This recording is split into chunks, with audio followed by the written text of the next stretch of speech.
first of all, is just kind of think of your audience. This is something that does apply to all kinds of writing. But it's such an important step that I think people often jump right past and they kind of dive into something. And it's really trying to get that firm idea in your mind of who am I writing this for? And then a couple questions to always be asking, why do I need them to know this? And what is their level of understanding? You kind of have to meet them, where they are. And, I find what's helpful in a lot of these kind of writings, if you can think of a particular person that you're explaining it to, if it is a member of the public, maybe there's a friend or a family member, you get together with them, they say, what are you working on? And you think of the very simple way that you would be explaining it to them so that they would understand. And if you can maybe kind of keep that person in your mind as you're doing these things, and you'll be writing something to go, oh, they would never understand what that term is, or something, you can kind of scale it back to, a starting point that they understand. The length of things, this is just a general guideline. We're trying to make things as short as possible. And again, asterisk on that. It's sort of as short as they can be or they need to be. Everything in there should have a purpose. It's not a game to just hack it down as short as possible, but you want to keep it short. There's a well-known web designer out there who wrote the book called Don't Make Me Think, which is just kind of a great thing to keep in mind, is trying to make things as simple and as understandable for people as possible. And one of the guidelines that he goes with is take any bit of writing, cut it in half, and then cut it in half again. And some of these board letters, they may not necessarily lend themselves to that, but that's just what he's kind of always striving for. Let's get it as short as possible. And then there's another saying which has been attributed to various people and kind of shows up in various forms. It says, I would have made it shorter if I had more time.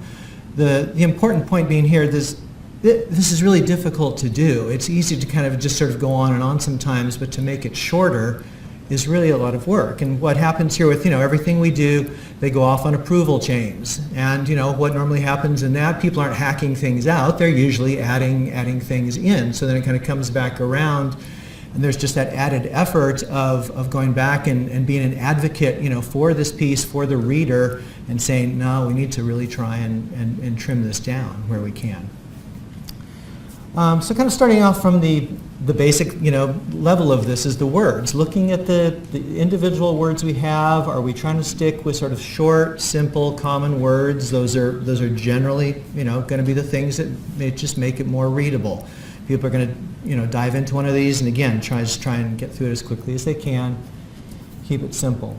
The CDC has done a really great job with trying to come up with plain language guidelines for all its communications. And one of the lines that they have in their advice is, with plain language equivalents, it is more important to be understood than to be medically precise. So again, talking about technical language here when you're trying to convey something. I know this is something, within Luge, we have a lot of folks that work on, very science kind of related things. This is hard, I know, for people to try and think we're actually going to have to make something simpler. They say, nah, but that's not, exactly right, but you got to get it to where, people can understand it. And so this is something that, they really stress. They say medically precise. Obviously, we're extending that to any sort of deep program knowledge. So. And just as an example, they have a really extensive thesaurus that they have with both technical words and just kind of some plain words. And honestly, I would say in some cases it probably goes overboard, but you can see the extent to which they're really making an effort to put things in simple language for people. And these are some of the substitutions. We love these words like collaborate, and they have their place, but there's simpler things that we can substitute for those in some cases. And it's just kind of a sample here. You can kind of, I won't read the whole thing. But I know something like utilize, I see pop up all the time, and I know when my office is going through things, we're often trying to change that. It's these, the kind of the big word where the simple word will do, and all of those just detract from the readability of it.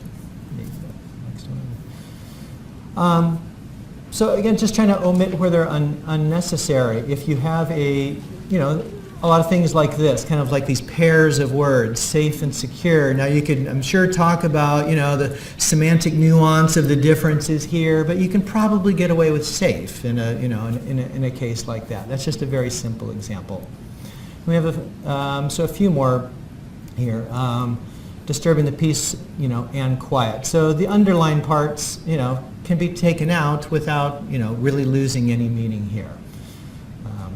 And these were some examples of things from an actual kind of project. You can keep going. Trying to make the point, don't make words up.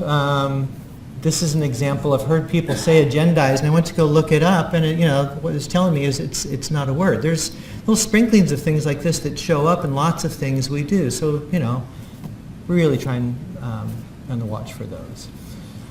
Avoid noun strings.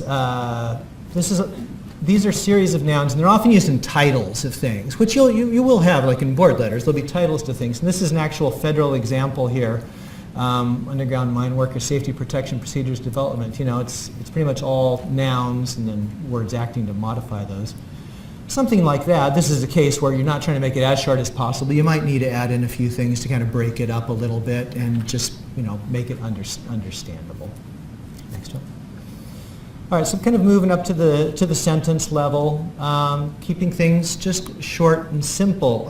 If you're putting some things together, every time you see the word "and" joining two parts of a sentence, it's like maybe a little red, not a red flag, but maybe a yellow flag. That do I need to make this that long? The government of the United Kingdom has done all kinds of research and work on plain language and making things simple. And this is one of their general rules of thumbs. Try 25 words.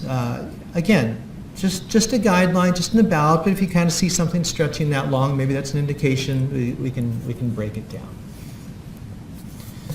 So this is running through a few examples here of things that were taken from some websites here.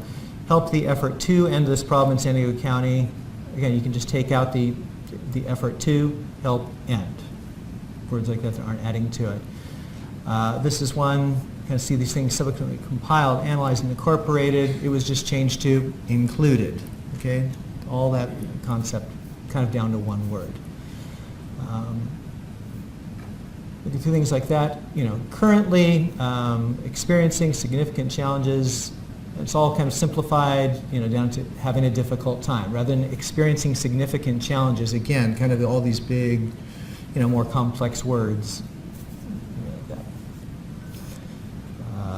Another example of a before, after, and even more after.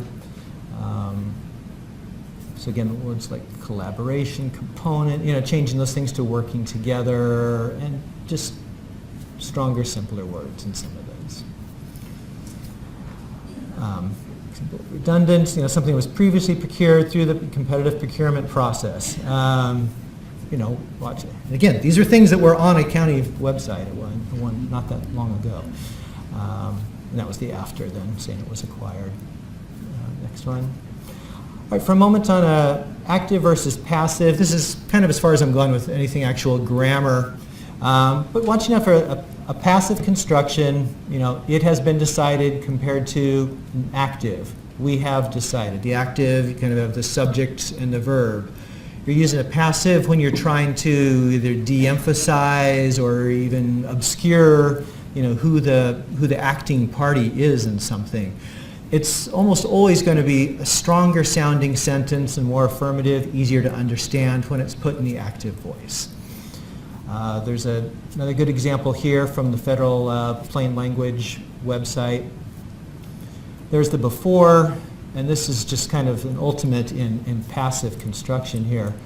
Once the candidates goals are established, employers are identified, this is from a job site, the presentation is developed, the proposal is presented. So, down here, all these things are changed into a more active voice, and it just sounds a lot stronger, it's a lot easier to understand. Watching for jargon and acronyms. Vince is going to hit a little bit more on this later, but just the general thing, just try to avoid any sort of jargon, any kind of specialized knowledge. It's so easy for us to pick up these things. The second we get here, we're using these terms with other people at the county constantly.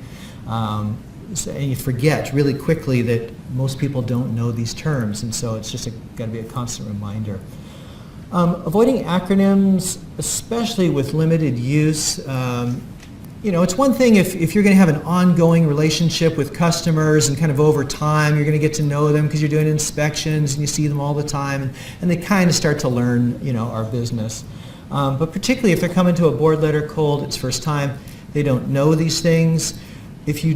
I think a lot of times we put an acronym, or we put a term in there, then we parentheses, put the acronym, and then we just start repeating it, and you'll do 5 of those in a row, and then all of a sudden there's just a whole bunch of acronyms. It's too much for people to digest.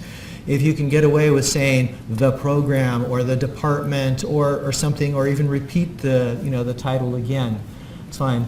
Also really watch for I see this happen with kind of amazing frequency on our sites. Somebody will write out a title, they'll put parentheses, the acronym, and then it never appears again on the rest of the page. And it's like, why did you introduce an acronym you're never going to have me use again?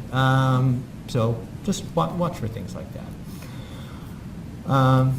And then testing it. Alex kind of mentioned this at the beginning. Give it to somebody else to look at. Give it to somebody else in another division to look at, and keep moving it around. I mean, it'd be one thing to kind of have a buddy for exchanging things with, but it's so easy, like I said, to start picking up and suddenly you are getting used to the same kinds of things you want people to be watching out for. So try and share things around if you can. Another just on that. Read something aloud. It's amazing how quickly you'll see something is readable or not just by reading it aloud. It really has a big impact on it. And then I think Alex is going to come back to this, but just pointing out really quickly, there's a tool within Word which can give you a basic kind of idea of readability.